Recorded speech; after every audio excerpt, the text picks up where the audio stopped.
Setelah Sioyan menggunakan jaring-jaring api surgawi untuk mengambil api transformasi kehidupan yang diciptakan oleh 3 tetua lembah api iblis, akibatnya Fang Yan dan temannya terluka dan kehilangan banyak kekuatan.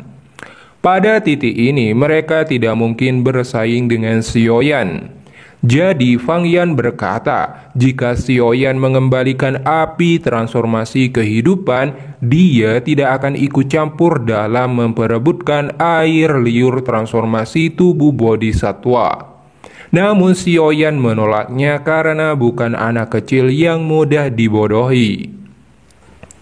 Ekspresi Fang Yan langsung suram saat menerima penolakan Sioyan dan dia meninju dadanya. Seteguk darah dimuntahkan, tersebar di kedua tangannya dan membentuk segel, menciptakan tinju api di kedua tangannya. Fang Yan melesat dan berusaha menghancurkan penjara api surgawi yang mengekang api transformasi kehidupan.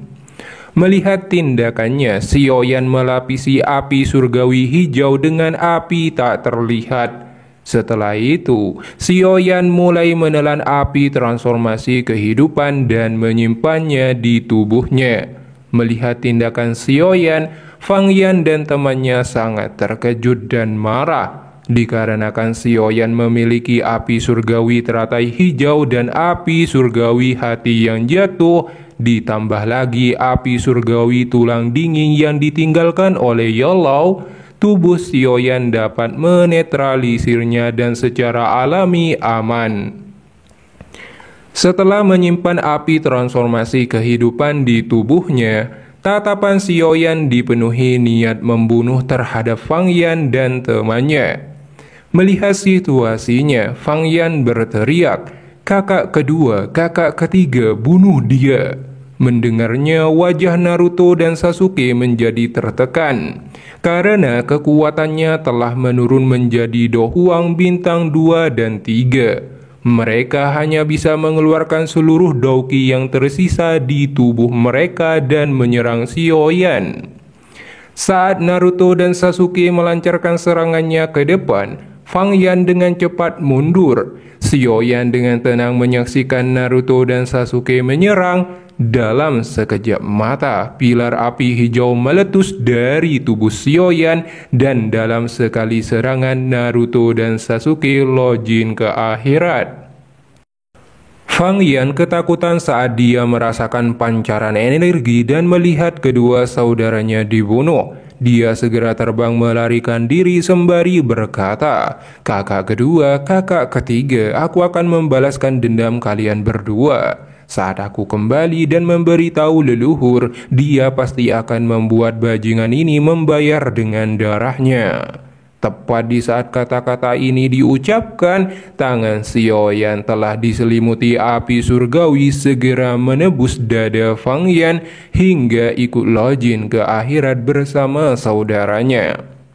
Setelah membunuh Fang Yan, Sioyan mengambil cincin penyimpanannya dan mendapatkan keterampilan penciptaan api. Dengan mempraktekkan teknik Dao ini, tingkat kendali atas api surgawinya akan sangat meningkat. Setelah menghabisi trio Fang Yan dengan mudah, tatapan Sioyan tertuju ke medan pertempuran Xian melawan Moya dan King San. Pada saat ini, Xian terpojokkan di bawah serangan gabungan Moya dan King San.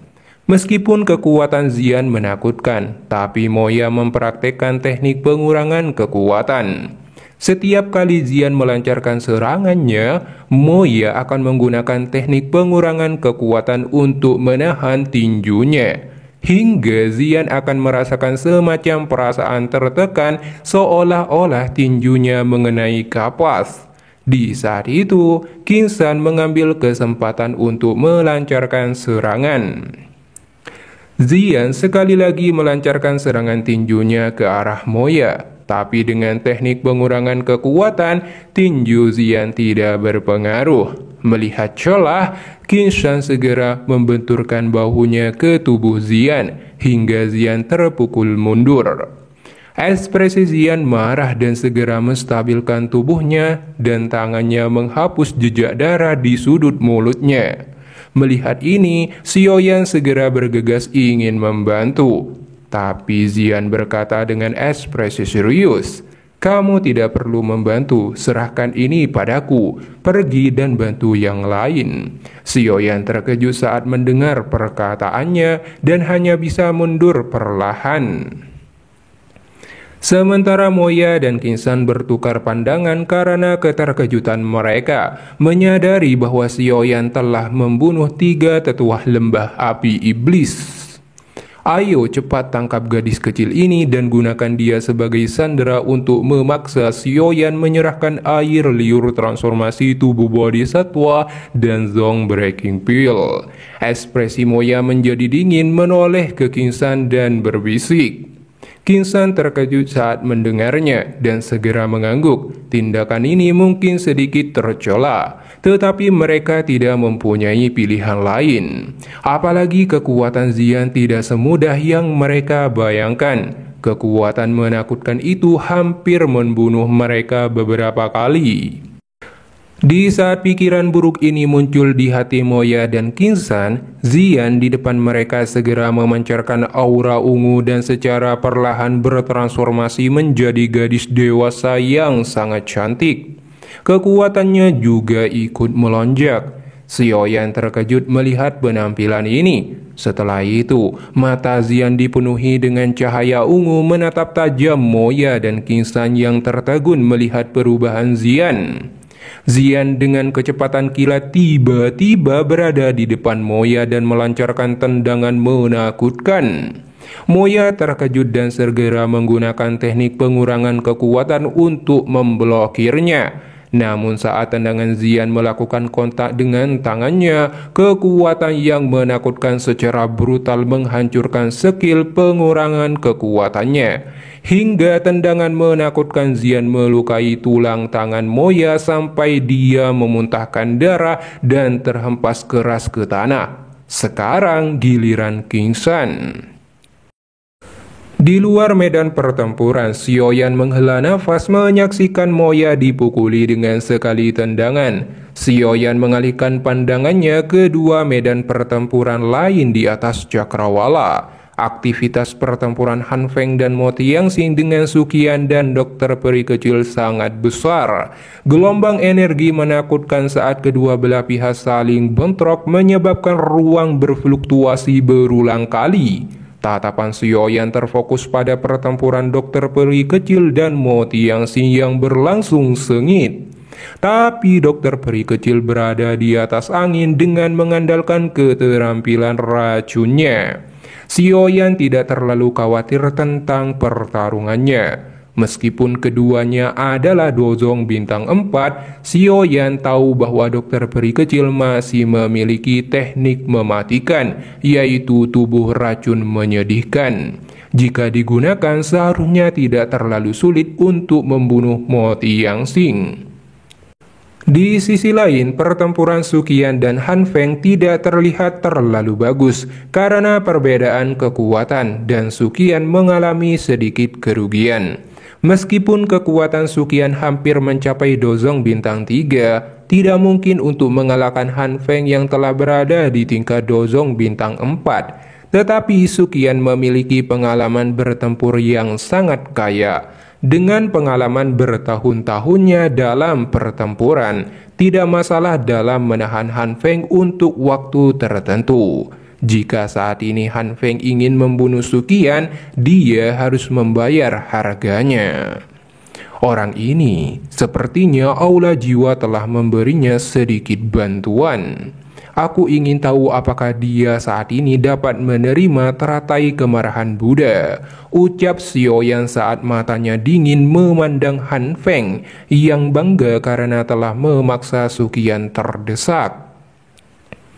Di atas cakrawala, Suqian dan Han Feng saling bertabrakan menyebabkan ledakan hingga keduanya sama-sama mundur. Tetua Suqian, apakah kau memperlakukanku seperti Han Feng yang dulu? Ucap Han Feng saat melihat Suqian dirugikan dalam tabrakan tersebut. Tak disangka kekuatanmu meningkat sebanyak ini selama beberapa tahun ini. Namun trik kecil ini sepertinya tidak cukup jika kamu ingin mengalahkanku, jawab Sukian. Pak Tua, aku hanya bermain denganmu. Apakah kau berpikir bahwa aku hanya memiliki trik kecil ini? Jika aku tidak kehilangan api hati lautku, membunuhmu tidak akan membutuhkan banyak usaha, ucap Han Feng. Namun tiba-tiba fluktuasi energi panas yang kuat melonjak dari langit dalam jarak yang dekat. Ekspresi Han Feng berubah ketika dia merasakan kekuatan fluktuasi energi ini. Ternyata dari Xiaoyan. Han Feng memandang Xiaoyan di atas langit dengan dua api surgawi di kedua tangannya dan mulai menggabungkan kedua api surgawi tersebut. Han Feng seketika mengingat kenangan pahitnya oleh teknik dao api surgawi milik Xiaoyan ini yang berakhir terluka parah dan jiwanya meninggalkan tubuhnya. Oleh karena itu, Han Feng langsung takut karena teratai api Xiaoyan pasti akan menyebabkan kerusakan besar bahkan bagi seorang elit Dozong. Di sisi lain, Mo Tianxing yang mengalami pertempuran yang sangat sengit dengan dokter peri kecil juga merasakannya. Tatapannya berbalik dan ekspresinya berubah drastis saat melihat fluktuasi energi mengerikan ini. Saat ini dia sedang bertarung dengan dokter peri kecil dan tidak bisa memalingkan dirinya. Jika Xiaoyan dibiarkan bergabung dalam pertempuran ini, dia akan mengalami hal buruk. Mo Tianxing hanya bisa berteriak marah, "Han Feng, hentikan dia!" Han Feng berkedut sedikit setelah dia mendengar teriakan Mo Tianxing. Dia menggertakkan giginya dan berkata, Fang Yan dan dua sampah lainnya bahkan tidak dapat memblokir satu orang ini. Jelas situasi saat ini sangat tegang dan Han Feng segera bergerak untuk menghentikan Xiaoyan. Tapi Sukian segera menghadang Han Feng. Apakah kau memperlakukanku tidak ada? Pergilah Pak Tua bodoh yang tidak akan mati. Ekspresi Han Feng menjadi dingin dan segera melancarkan serangan jarak jauh ke arah Sukian. Tapi Sukian segera memblokir serangan tersebut dan terjadi ledakan energi. Setelah itu Sukian melesat ke depan. Han Feng tidak mempunyai pilihan dan kembali bertarung di atas cakrawala. Di saat itu juga penggabungan api surgawi teratai kemarahan Buddha hampir selesai. Di saat yang bersamaan setelah Xian memukuli Moya, dia juga segera melayangkan tinju keras ke dada Qinsan hingga penyok, memuntahkan darah dan tubuhnya bagaikan meteor menghantam tanah.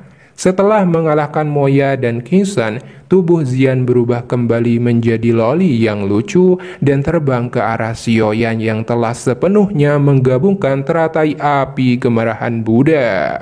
Xiaoyan berkata, "Pemimpin saktemu, Han Feng, siapa yang bersedia menerima ini?" Suara Xiaoyan menyebabkan ekspresi Han Feng dan Mo Tianxing yang terlibat dalam pertempuran sengit berubah. Setelah itu, Mo Tianxing menghentikan pertarungannya dengan dokter peri kecil dan berkata kepada Xiaoyan, "Pemimpin Sakte Xiao, tolong jangan gegabah." Di bawah ancaman Xiaoyan, Mo Tianxing berkata Sakte Kaisar Hitam tidak akan ikut campur dalam masalah ini. Mo Tianxing segera bergerak ke arah Moya dan Qinsan untuk membantu mereka yang terluka parah. Sementara ekspresi Han Feng menjadi suram melihat tindakan Mo Tianxing. Han Feng segera mencoba untuk kembali membujuk Mo Tianxing agar tidak mundur. Tapi Mo Tianxing lebih menyayangi nyawanya dan segera pergi bersama anggotanya. Ekspresi Han Feng menjadi marah dan berkata kepada Xiaoyan, "Xiaoyan, jangan berpikir bahwa kamu akan baik-baik saja dengan memegang air liur transformasi tubuh bodhisatwa. Aku tidak akan menyerah. Hari ini kau telah membunuh 3 sesepuh dari lembah api iblis. iblis hantu bau tanah tidak akan membiarkanmu pergi. Saat itu tiba, kau tidak akan lolos dari kematian, bahkan jika mendapat dukungan dari Akademi Jianan. Suqian segera muncul di samping Xiaoyan dan berkata, "Xiaoyan, cepat pergi, kabar besar ini akan membuat iri banyak orang. Hanya dengan kembali ke Akademi Jianan bisa aman." Lantas Xiaoyan bertanya siapakah iblis hantu bau tanah. Suqian menjelaskan bahwa dia adalah pendiri lembah api iblis dan kekuatannya sekitar dozong bintang 5 atau 6. Ekspresi Xiaoyan berubah saat mendengarnya dan berpikir bahwa api teratai kemarahan Buddha akan sangat sulit melukainya. Melihat ekspresi Xiaoyan, Suqian menenangkannya dengan mengatakan bahwa iblis hantu bau tanah sering latihan tertutup dan tidak akan berani menyerang karena takut akan kepala sekolah Akademi Jianan. Kemudian Xiaoyan dan yang lainnya pergi menuju ke Akademi Jianan. Tatapan Han Feng dipenuhi aura pembunuh saat melihat kelompok Xiaoyan pergi. Setelah itu Han Feng menyerap jiwa Fang Yan dan dua saudaranya, lalu berkata, "Junior, semoga kau berhasil membawa air liur transformasi tubuh bodhisattva kembali ke Akademi Jianan. Saat itu, aku akan memiliki cara untuk membujuk iblis hantu bau tanah keluar. Setelah itu, aku akan tiba waktunya untuk sakti Siomu dihancurkan. Oleh karena itu, jangan mengecewakan senior."